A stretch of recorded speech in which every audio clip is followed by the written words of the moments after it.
Welcome to the Airflow Podcast. I'm your host, Rickey Thomas, and this is the place where Kingdom heirs go to be informed and inspired. So sit back, relax, and flow with me.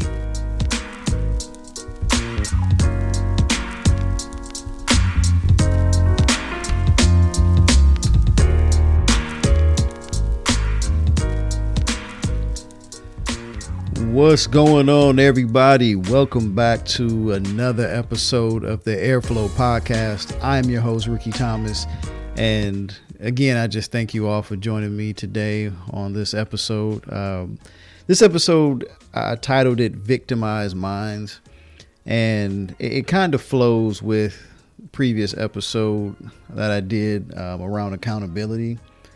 And, just as I prepare episode topics and, try to line up how I want things to flow, God just kind of, and I use flow, which was unintended, but it does go well with the podcast, right?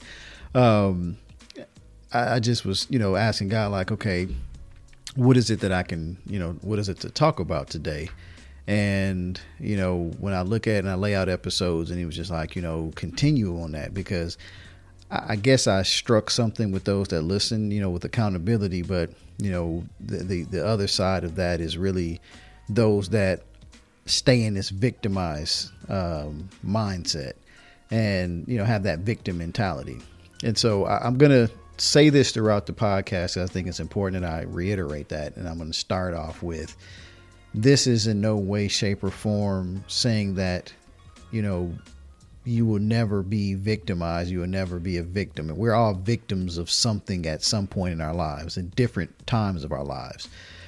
The purpose of this is really just to dig into when we choose to, and I say we because there are times where you get to that place where it's like, you feel like the world is beating up on you. You feel like God has forgotten you. You're like, man, this is just bad. Everything is going against you. Your haters are out to get you. So there's just that whole mentality, that victim mentality, and you stay in that mentality, and it starts to become a part of who you are. And that is not how God created us to be. That is not who you're supposed to be, as a victim. You will be a victim at some point, but that's only for a short time. But to stay in that process, to stay in that and continuously, live your life as a victim, that's not how it's supposed to be. So we're going to unravel some things, in this time that we have today. And I really just want to share this from my heart, because I think this is part of being successful in life. This is part of being an heir. It's not to be a victim. You can't be an heir and be a victim. You can't be successful and stay a victim. I don't know too many successful victims, even in winning at certain things. There are people who stay playing the victim role, and they reach, they get some kind of money settlement, or they get this or they get that, but they still live their lives and have to continue to live on as victims, because that's the only way they know that they can live and prosper. And that's not living. That's just kind of surviving off of those instincts of being a victim, which, again, that's not what we're created to do. So, we're going to start unpacking some of that stuff. One of the things that we have to do, and I say you with myself as well, that we need to do is we got to ask ourselves, when bad things happen, when challenges come up, do we take responsibility for them, or do we blame the world? And again, there are times when we are victims of circumstances. We are victims of different things. Sometimes we're victims of our own selves. But we have played victims. The question is, do you take time to look at, well, maybe if I didn't do this, or maybe if I thought, or I did this a little differently, I probably wouldn't have been in that situation. And this can be a touchy subject, because when you start talking about people who were raped or abused, and people, you hear insensitive folks say, well, you shouldn't have been wearing that. You shouldn't have been out with this. And that's not where this one is going. That is not where this is going. Those things that happen, people have been victimized, and there are people who deal with those situations, and they continuously deal with them, and prayerfully getting therapy and getting away from those types of things. That's not what this is around. So again, I'm putting these out there up front because I want to make sure people understand that that's not what I mean. And this is not where I'm going into when we talk about the victim mentality, because I know people who have gone through and been a part of abuse and in different situations like that, and they have been able to take control of their lives. So, I know it can happen. I know that people can elevate, but it's very impactful. And there are situations that happen in all of our lives where, again, when I say we're victims, but it's how we choose to move from that, that will help define our lives. So when you think about it, it's like when challenges come into our lives, again, it's easy to let our emotions get the best of us. And, again, people, we look at things and we say, the world is out to get us. That's the assumption. And, you hear people say, people start getting pity parties. It's okay to have those moments of where you're just down. It's okay. It's a human thing to do. I'm not saying that you have to walk around with, a smiley face like you're a Care Bear and everything is good. I mean, yes, that would be great, but that's not how it is all the time. So, let's be real about it. But like I said, it's okay to have those times where you feel pity and you feel down and that's okay. But if it gets to the place where it's consistently, or there's a consistency in you doing that and being in that place, then you are sort of residing in that victimized mind, those parameters of a victimized mind. And at that point, it's really an uphill battle to be successful and to reach your full potential in life, because you're spending so much time playing that role. If things will happen, and things can happen to you and there can be an unfortunate string of events that has nothing to do with you and it's not your fault. But again, how do you get through that? Do you live in that place? Do you stay there? Does that place define you? Do those things that happen to you, things that truly do happen to you? And there's a difference of things that truly happen to you, and there's things that you allow to happen to yourself because you're in that mode, and there's a difference in that. But it's your choice, in a lot of ways. People spend so much time playing that victim role. Like I said, it's an uphill battle to really be successful and reach your potential, because you stay in that role, and in a lot of ways you lose power. That's how you kind of lose power or control over your life, because, again, as you're playing the victim, victims don't have control over the situation. Something's being done to them. So, you see yourself, you kind of have two choices. You believe that life is happening for you or to you. And when you're in that victim mentality or that victimized mindset, you're tending to believe that life is happening to you. Things are happening to you. There's no control. There's nothing that you can do. That is sort of the mindset that you have. And, people try to define, what a victim mentality is. But, very basic, it's kind of an acquired personality trait where a person tends to recognize or consider themselves a victim of the negative actions of others. And it can also be defined as a form of avoidance. So it's like us saying that we refuse to take any responsibility for ourselves or for our lives. And again, I know that some of this can sound harsh or sound, some for some people can sound insensitive, and that's not where this is going. But I want to make sure that people understand that there are people who are truly victims, and there are people who are just victims because of circumstance. They're victims because they choose to be that victim. And for some people, when you start talking about the victim mentality, it's like you're avoiding stepping out of your comfort zone. It's making difficult decisions or doing anything to improve your life, because of something, some situation, some memory, something that took place or just the fear of, any negative response or the fear of rejection, all of those things, because you got rejected one time, from a job interview, so you're not going to interview any longer. You know, those things can cause victim mentalities.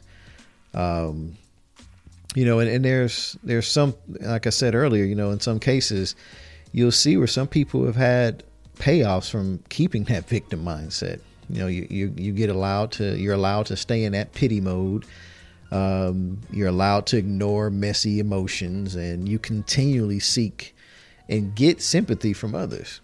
And there's nothing wrong with people needing sympathy at times, or somebody just needing a helping hand or needing, you know, some love and attention. There's nothing wrong with that on occasion. But if you're always seeking that to help you feel okay about the situation or your life, then that's something that, you know, definitely needs to be examined. Because, you know, all the things that, you know, all of these things aren't, you know, me sitting here saying that you'll never be a victim. And I'll keep bringing this up because I want to make sure everybody gets that. But the difference is just looking at when you finally realize that you weren't created to be a victim. You know, and once you realize that, then you will start to see a shift in your perspective, and then see the events of your life as fully in your control. And then you can step in. That's when you really step into the power that you take over your life. Now, God has preordained, and, you know, I fully believe that God has ordered our steps if we allow him, and he opens the doors. And sometimes we take our own journeys and we kind of dive off into other things, but, you know, he always brings us back. And, you know, he gives us free reign. He gives us the ability to control what we want to do and what we choose to do.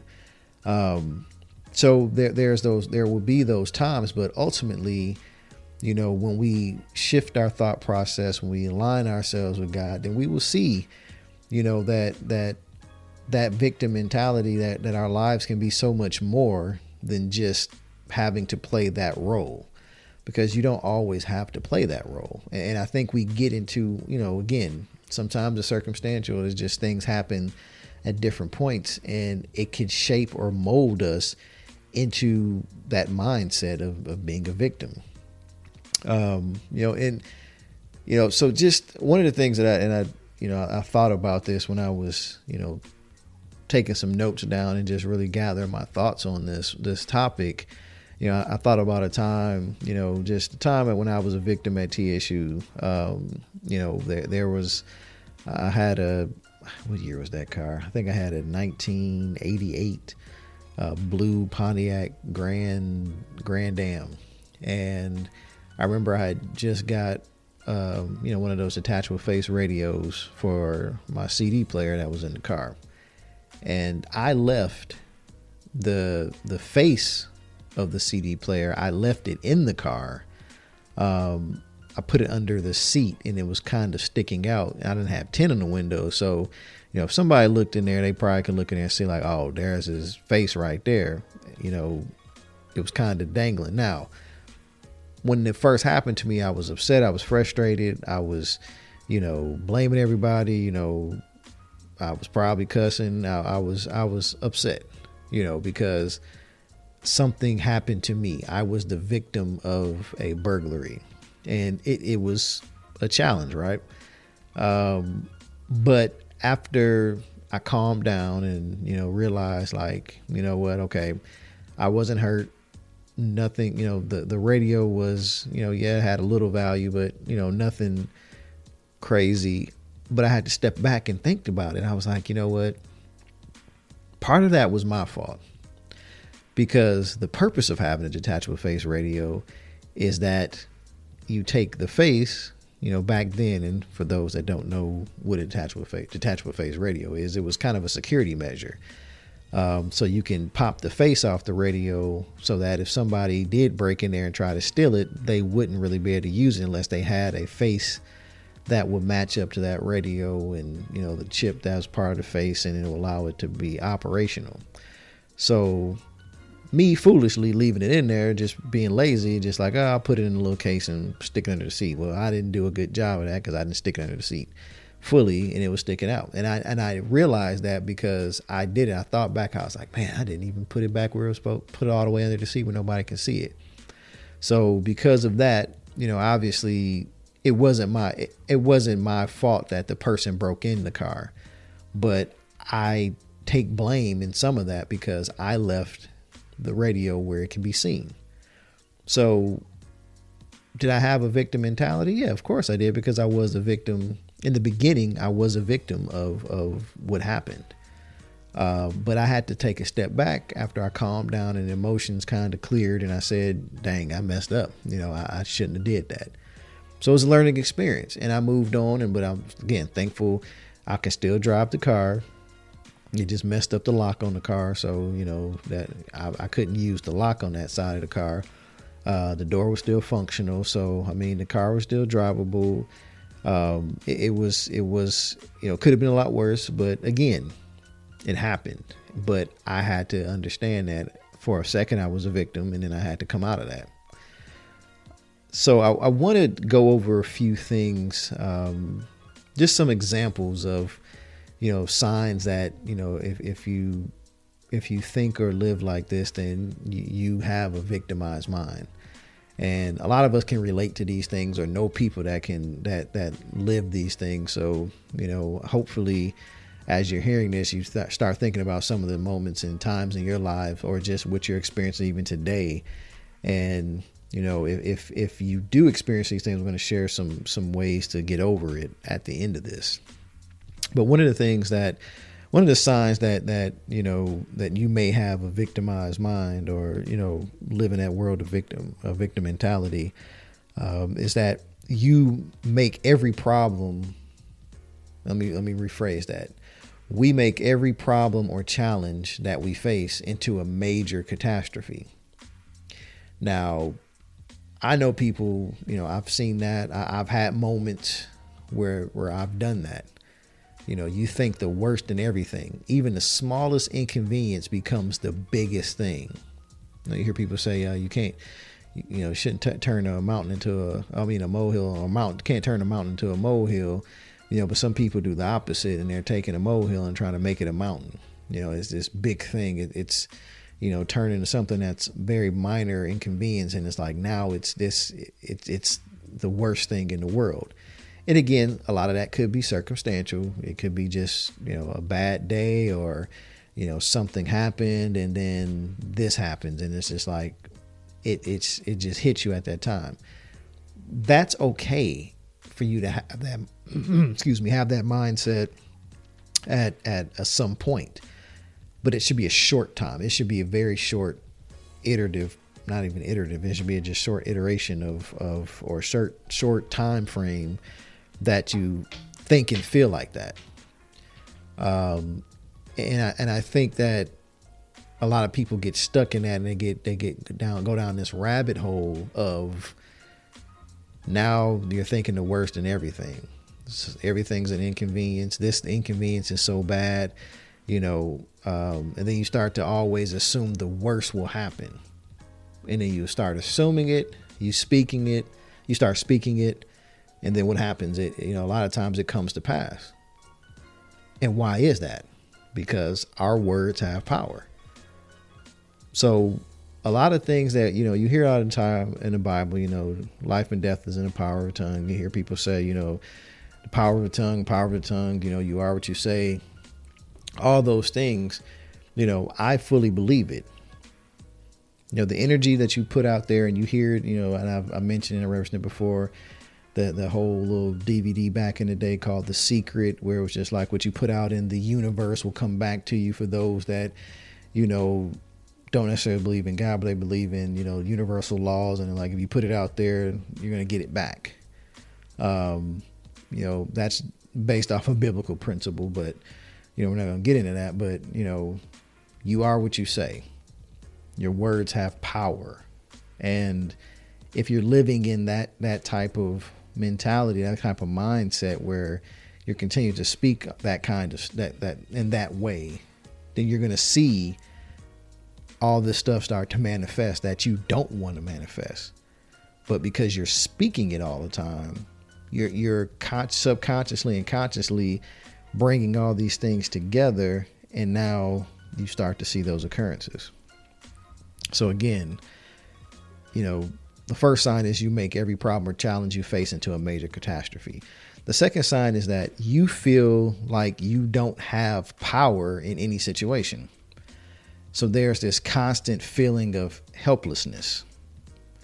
And that is hard to live with.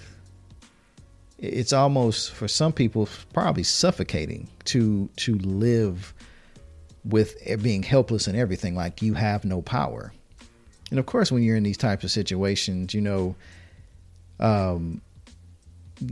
really, instead of focusing on the things you can control, your mindset is always just going in from the jump that there's nothing I can do. And you throw your hands up and you wait to be saved. Somebody's got to save me from this. Somebody's got to do this. And you're going to realize, and even you're like, God's going to save me from this. And God is like, I've already saved you from this. I've already done this. You've got to get up and walk. You've got to know that you are a victor. You will win in this situation, but you've got to get up and do it. This is where you got to get up and walk and use and claim your power.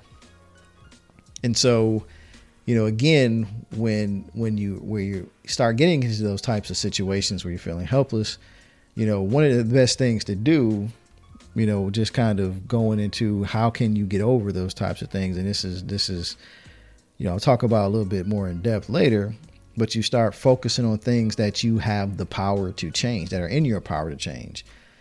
And a lot of people, it's challenging for a lot of folks, especially, and I know it's difficult when you're in the middle of it, to start thinking like, okay, well, all these things are happening, but what can I control?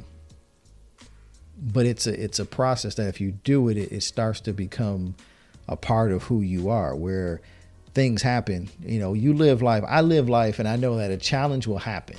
I know that I will have challenges, but I don't get wrapped up in the challenge. I get wrapped up in, but the lesson learned, the outcome that's going to come from that. I can help this part of it. I can't control that. So I'm going to give all of it to God, but I know God is giving me the power to do this and this, because that's something I can directly influence. I can directly change this. I can't do anything about that. So I'm not going to focus on that. And so if you think about that mindset and that mentality, if you really start shifting on saying, okay, you know what? I know I can't do anything to change that, but I can do something to change this here. And if I focus on that and I start focusing, with those thoughts through time, now I'm pushing myself and I'm moving myself further because I'm focusing on what I can control. And it's keeping me sane. It's keeping me sort of focused, and that's, using focused again, but it's keeping my focus more narrow, I should say. Instead of trying to look around and look over my shoulder and look to the side of me, I'm more laser focused on, I can control these things. So let's focus on this. Let's pray and make sure, just tell God, God, I'm giving you the situation, give me the strength to focus on the things that I can't control, which gets me to the whole serenity prayer. And I love that prayer, and I've used it. I remember in, some harsh working environments I've been in, I've had this prayer in either in my office or on my cubicle. And I would, a couple of times I had it laminated, but I would always have it up. And it's a simple prayer, but it's so powerful. And it says, God, grant me the serenity to accept the things that I cannot change, the courage to change the things that I can, and the wisdom to know the difference. So the first part is, first of all, having, asking God to give me peace to know that I cannot change everything. So I have to accept that. But at the same time, give me the courage, give me the strength to be able to change the things that I can. Because in that moment of understanding there's so much going on, you start to feel that feeling of helplessness, and you're like, okay, but I have to be able to, so give me peace that I understand I can't change that. But just walk with me, give me the strength, push me and encourage me, and let me know that I can change things. I do have the power to change things, but I also want to have that wisdom, that knowledge to say, I know that I can decipher between what I can and can't change. And when you have that, when you can grab a hold of something that you can change, then you start working on that and you start focusing on that. Then you feel like now you're getting some of your power back. And that's a huge step in the process. So that is one thing. That serenity prayer is always a great thing. It's basic. It is very basic, but it is very powerful. And then another thing is, once you're able to grab a hold of, like I said, once you're able to grab a hold of that, and just keep pushing and keep pushing and keep focusing on the things, those one, it could be one or two things. You can have 5 different things going on, and you look at those 5 things and say, okay, out of those 5 things, how many can I control? If it's 1 or 2, focus on those 1 or 2. If it's just 1, focus on that 1 and give it and have faith that God is going to take care of the rest. You do your part. Faith, prayer, do whatever you do, sowing seed, whatever it is.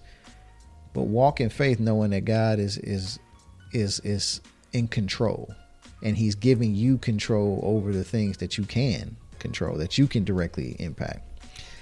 The next thing that you can look at to say, if you have these things, and then it's a sign that you are in this victimized mindset, is you start speaking negatively about yourself, and that's another one. Some people call themselves stupid. I'm just dumb. I just do this. You start doubting everything. Like, I'm afraid to make this decision because I done messed up all this other stuff. So I'm not going to do it. Which one shows a lack of leadership. So, if you're a parent, if you're, have some level of leadership at work, or just, as a mentor or whatever it is, it shows a lack of that. Whatever that leadership quality or that leadership role is, it shows a lack of that. You're constantly doubting yourself. And just the mindset of understanding that self-doubt and victimhood, they go hand in hand. Once you get that mindset, you start to, when you get that mindset, you'll begin to subconsciously self-sabotage yourself. Not self-sabotage yourself. Sabotage yourself. And then, anything that's good through that self-sabotaging, you just keep that, you do that just to keep in line with your conscious mind. So it's like subconsciously you're doing a self-sabotage thing. And then around anything good that happens, something good happens, you're self-sabotaging it, like, oh no, I'm going to mess this up. And sometimes you say it, but in your mind you're thinking, oh, this is going to go bad. And then consciously, you start thinking that, and then guess what? What you develop subconsciously comes into your conscious mind, and now, it's manifesting, and it could be manifesting through your words, your actions, or just in what is pulling in. So, if you believe that you aren't worthy and you feel like the world is out to get you, that's how that energy, and that's what starts to pull in to you. So it's hard to stay motivated in life if you're always talking down on yourself. How can you stay motivated? How can you continue to move forward? How can you continue to advance if you don't even believe in yourself? If you don't think you can do it? And sometimes, you always need that outside motivation to help push you. But a lot of that drive, a lot of that fire, that passion has to come from within. Because if not, it's going to feel like people are pulling you to do something versus trying to give you that little push. You're already moving in that direction. They're just kind of pushing you up when you're getting weak and kind of helping you along the journey. But most people don't want to feel like they're pulling you through something. And people will do that because they know, if they feel like that's what's best for you. But again, you don't want to live your life being pulled, because again, that victim mindset, well, I didn't want to do it. They forced me to do it. I did it. Even though it worked, but I didn't want to do it, and people will think like that. The fourth thing is, around, ways to know that you might be or might have a victimized mind, or living in a victim with the victim mentality, is you think the world is out to get you. And I hear this all the time. I see it a lot of times on social media. But again, you just believe the world is out there to make you miserable. And I've like I said, people put more stock in kind of fending off haters than you do with pursuing what God has for you, or would have you do with your life. You focus on the haters more than you focus on setting yourself up for success. And in that, you fail to see that God is working things out in your favor if you would only look to adopt that growth mindset. See, when you're always focused on what everybody else is doing to you and everybody else around you, and people don't want to see you shine and people don't want to do this, you put more stock.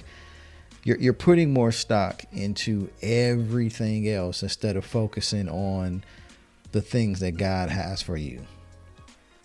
And that is, and you lose a growth mindset. You can't grow with that. You can't succeed. I don't see how you can succeed if you're always worried about, or you're in this mindset that, everybody's out to get me. It's like this conspiracy theory over and over again. Everybody's out to take me down. So instead of focusing on moving myself forward, I'm focusing on everything else. So I'm constantly distracted. And that's really what the enemy wants you to do. He wants you to be distracted. And again, life happens. And there are so many things that we can't control. And there is. And I get that. But it's really up to us to choose how we respond to those things in life. And when we get to a place when we can truly start seeing challenges as opportunities for growth, when we get to that place, then we'll start to see that life is pushing us to level up. So instead of always focus on the negative, and then you start feeling, and you start really, you focus so much on the negative, you speak about it. So you're bringing all of that into you, and it's pulling you down. Life is dragging you down. Life feels like a drag, right? But when you get to the place where, you're seeing the challenges that you go through as opportunities for growth, going through certain things is like, I know God is I'm dealing with this because God is trying to make me strong in this area. God has a plan, and it sounds so basic, and some people are like, oh, I'm tired of hearing this. It's like, it's this mumbo jumbo stuff. I need some real. That is the real. When people ask how I deal with some of the stuff I deal with, how can I be so laid back on certain things? It's not like I don't get upset. I get frustrated. I mean, I do. But I try to stay even keel as much as possible, because, and even in situations where it's like, man, I've had times where people have called me like, how did you stay at this company so long? They was trying to fire all these other people. You stayed there. And I was like, because I know that God is going to place me where I need to be. He's done it. So he's done it all this time, so I when it's time for me to leave, I leave. And then, it just happens. I leave and something happens. It's like, well, you left at the right time. Like, and I was like, I know, I'm not tripping about it. I don't trip.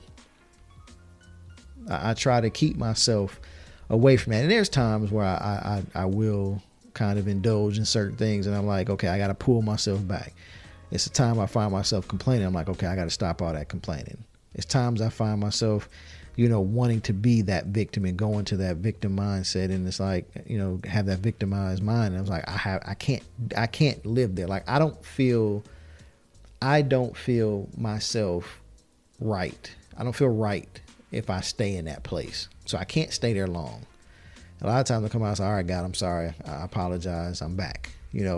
I can't live there because it just doesn't settle right with me. So that's why I try to really push to focus on, what I can control. And I truly live by that. I'm like, okay, what can I do? What can I do to help the situation? Because I believe that God has it, but I know I'm not. Sometimes you just don't sit on your hands. Now, there's going to be times where God will speak to you and say, just sit back. You don't do anything. Let me handle this. But you got to be attentive to that. And sometimes that is the work that you have to do. That is the part that you have to take on. That's what you can control. Listening to God, and God telling you to sit back and let me handle this, then you sit back. Some people can't do that. Some people just feel like I got to do something just to be doing it. And they're sabotaging their own success. They're sabotaging their own blessing, or, stopping the blessing or prohibiting it from coming. So, after talking through a lot of that stuff and really saying kind of, here's how you can figure out, or here's some signs that you are kind of in that victimized mindset. Here's some things that we can really look at to stop that mentality. The first thing is, one, just like anything, any challenge, you have to identify, and then you have to challenge the beliefs that are limiting you. And so what that means is take inventory of why you feel the way you do. Then you have to take responsibility for your thoughts. Why are you thinking that? So, understanding, why am I thinking that? What experience did I go through? And sometimes you can't do that by yourself. As I talked about before, sometimes you have to go get professional counseling. Go seek the counsel that you need to help you unpack those things and identify that stuff. Why am I such a victim? Did something happen in my childhood? Did something happen to me that I just, buried down deep and I don't know what it is, to the point where I can't remember it? Get the right help. Sometimes it may not be a professional counselor, but I always suggest that. If it's somebody you can trust, it's somebody that's known you forever, sometimes a conversation with them can help to unlock some things. But, sometimes it's just good to go to a counselor, because a lot of us don't even trust the people we're around to give that kind of information to, for fear that it may hurt the relationship. So sometimes you have to go to that counselor and help them unpack that, just so you're in a safe space. But again, taking the inventory of why you feel the way you do, and then look at it and say, do I have any responsibility in that? Is there something that I can change? And you may not know it. And sometimes it's say, hey, I'm going to at least take the responsibility and accountability to the situation. I'm going to go and I'm going to at least try to get some help to help me unpack my thoughts. It's not to say that something happened bad, but it could just be, I need to get my thoughts together. And then from there, you'll start to be able to figure out what it is that you need. And you realize that you do have the power to shift the narrative. And it may not be a major shift all at once, but once you start seeing that you do have that power, it changes the game for you in your life. The second thing is take responsibility for your life. Again, it sounds basic, but sometimes it just takes some basic things, and it sounds basic, but it's heavy work. It takes a lot of work on our part. But to take responsibility for your life, it really allows you and us to be able to take ownership of our thoughts, our feelings, and our actions. So when you get to the place where now you stop blaming the world, that's the place where you shift from victim to victor. And of course, we know we're all out here. God created us to be victorious in everything. You're not supposed to stay in that victim role, even at times where, like I say, when you take a loss, that L, it's a lesson, a lesson learned. It's not a loss. You didn't lose anything. You gained knowledge. When I lost that car radio, because when it's stolen, it wasn't lost, but when it was taken away from me, I learned something. I learned a valuable lesson, and I had to take responsibility. Did I like it at the time? No. And was it hard to even take responsibility? Yes, sometimes it is hard. It's hard to say, I did do that, but I learned and I know better and I grow from it. Or I can just sit there and say, see, everybody doing this and can't have nothing, and they knew it wasn't theirs. I mean, yeah, I could do that, but at the end of the day, I could have prevented some of that myself by just not leaving it in plain eyesight where somebody can break in. Well, we tempted to break into my car and take it. Now, the third thing is you adopt an attitude of gratitude. So as you start to shift your thinking away from being a victim,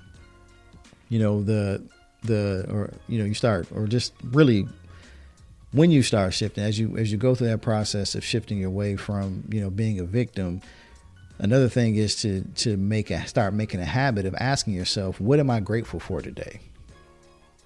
This has happened, and that happened yesterday, this happened today, all that stuff went down, but what am I grateful for? Why am I grateful? Sometimes it's just basic. Sometimes I get up in the morning, I say, you know what?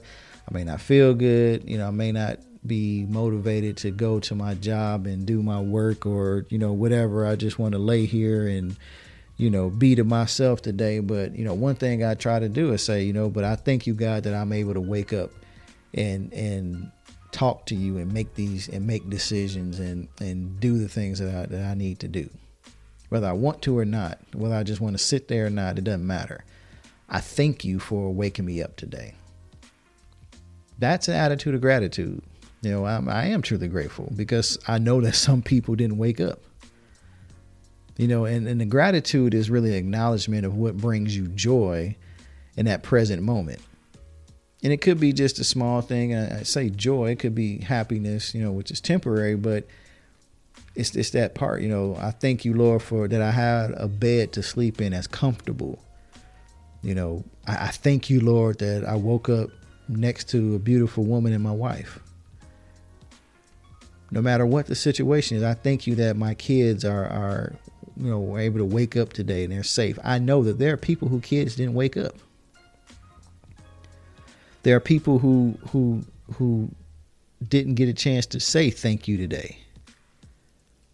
And sometimes you take those small things for granted and it seems cheesy, but it's the truth. So when you start getting to the place where you focus less on your mess and you start to see things at a high level view, you start to really see how blessed you really are. And again, that helps to shift that mindset of being a victim. It's like, I'm not really a victim. I'm blessed. Yeah, I've had some challenges. I've had some valleys, but I've got more mountains and hills than my valleys. And that's really what life should be. When you take inventory of everything that's gone on in your life, you should be able to, and I prayerfully, everybody gets to a place where they say, I'm definitely blessed, more blessed than I was when I started, definitely more blessed than I am, cursed in any way. So that's really the mindset, because, again, a victimized person, and when you start looking at understanding how blessed you really are, the fourth thing, I don't want to jump ahead too far, but the fourth thing to really focus on is think positive. Think positive, think positive, think positive. It takes the same amount of energy to think positive as it does to think negative. Just like it takes the same amount of energy, same amount of words most times to say something negative out of your mouth than to say something positive. But because sometimes our mindsets are just so jacked up in a place of being a victim, we know we're just spewing out stuff that is totally opposite and negative for no reason. And just understand, a victimized mind, it feeds off of those negative thoughts. It just continues to feed. It's like it just continues to go and go and go. It feeds and it feeds and it feeds until, something happens. And for most people, it takes a major catastrophe to come about for them to be able to say, I got to do something. I got to shift, because I can't keep going through those types of things. But for some people, they never get an opportunity to have that mindset, that change, because catastrophe, they speak about it all the time. Catastrophe happens, and this time they don't make it through. See, all those negative thoughts, all that stuff bubbles up. And like I said, it just feeds and feeds and feeds and feeds. And your victimized mind, it wants that. It attracts that. It needs all that. Give me all the negative thoughts you got. I need that, because I'm going to keep you in this victim state. So instead of looking for and speaking about or thinking about the negative in something, just try focusing on the positive, something. I don't care how crazy it is or how little it is. I mean, it could be a rainy day outside, but like, well, it'd be good for my grass. I say this all the time. Like, it's raining, like, well, my grass needs it, so I appreciate it. The water is definitely going to help with plants and, with the farming and all this stuff. I mean, you just start thinking about random stuff, and again, it sounds cheesy, but I'm like, look, it's just as easy for me to sit there and say, oh, the rain sucks, it's making me sleepy, and I don't want to do nothing. And people going to go out there and get in accidents because they don't know how to drive. I mean, you just start going through all this stuff, and it's like, dude, why did you just spend so much time focusing on all this negative stuff when you can just focus more stuff on the positive? So understand, and I want to leave with this last thought from the Think Positive section is your thoughts create your reality. Again, your thoughts, our thoughts create our reality. As a man thinketh, so is he. Your thoughts create your reality. So again, you can control some of that stuff. You can control it. You can control what you say. You may think something, but you can go and cancel that out. If somebody says, or you're thinking in your head like, I don't know, I'll be able to afford this, and you turn around and say it, I can't afford it. Well, one, it's truly in your heart. You've made up in your mind that you can't afford to do this. You thought about it, you spoke it out, and so you're not going to be able to afford it. Words have power. Thoughts have power. And it's all going to manifest into whatever. It's all a seed. So just to wrap things up, again, understand that this episode is not saying that you are never to be a victim. You can never be a victim. Everybody is a victim of something. Again, I'll say it again. Everybody's a victim of something. And this isn't one of those, some people give those half-hearted or insensitive motivational things and just say, oh, you got to lift yourself up or pick yourself up by the bootstraps. This isn't that. This isn't one of those stop blaming the white man or other man for whatever's happened to you. Because I know a lot of people, and I see a lot of people trolling online about different things when people bring up things about race and, oh, you want to pull out the race card. You guys are such victims and, blah, blah, blah. No, this isn't that, because there are moments where you have to share that information because, again, how you feel, nobody can tell you how you feel. But at some point you have to think, am I supposed to feel this way all the time? That's really what it comes down to. Am I supposed to continue to think like this all the time? Am I supposed to feel like this all the time? And if I am, then why?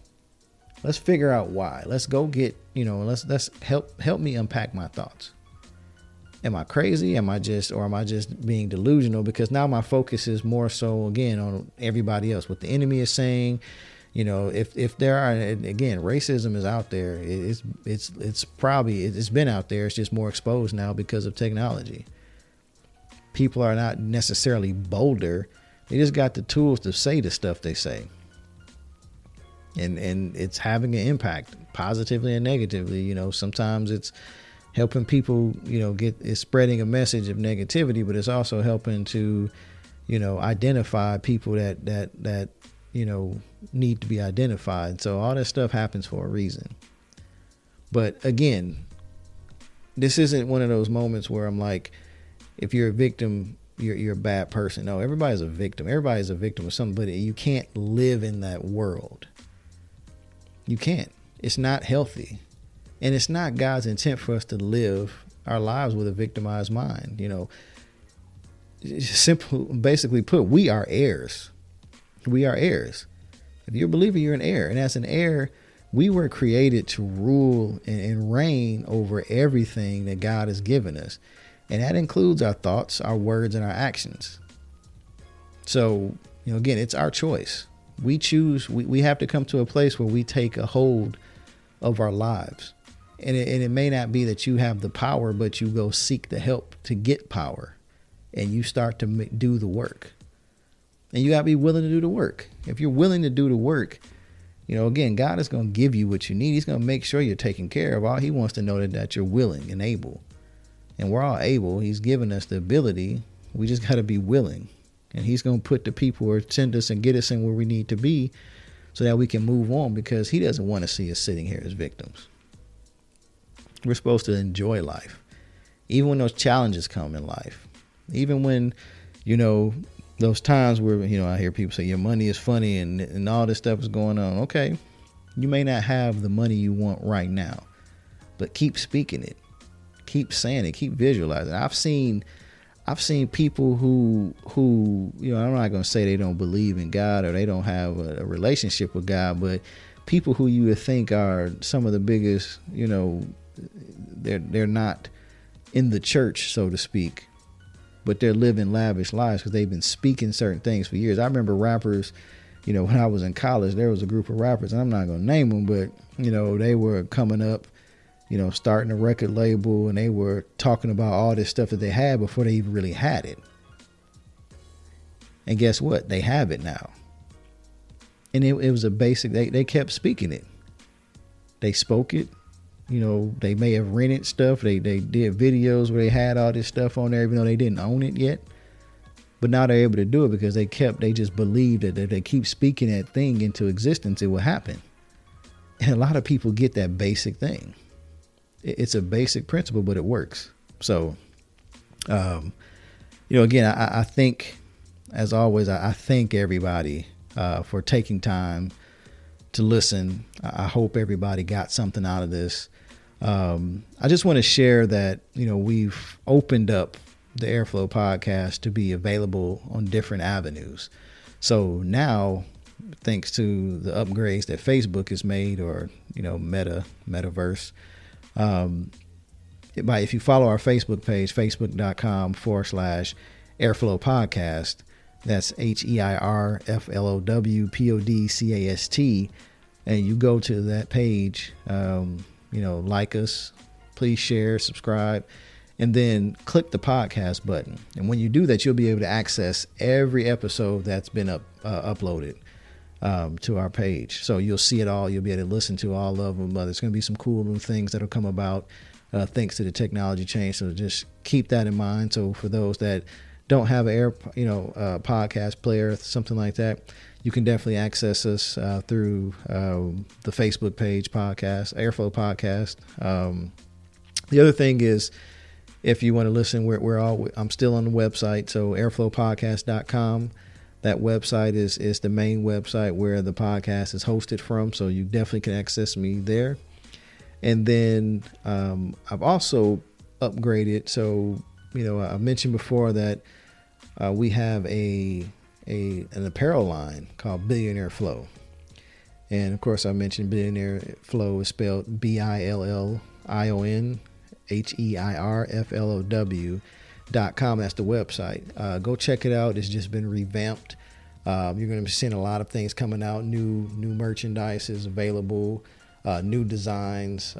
Kind of streamlined the website so it's easier to use. But definitely check us out there.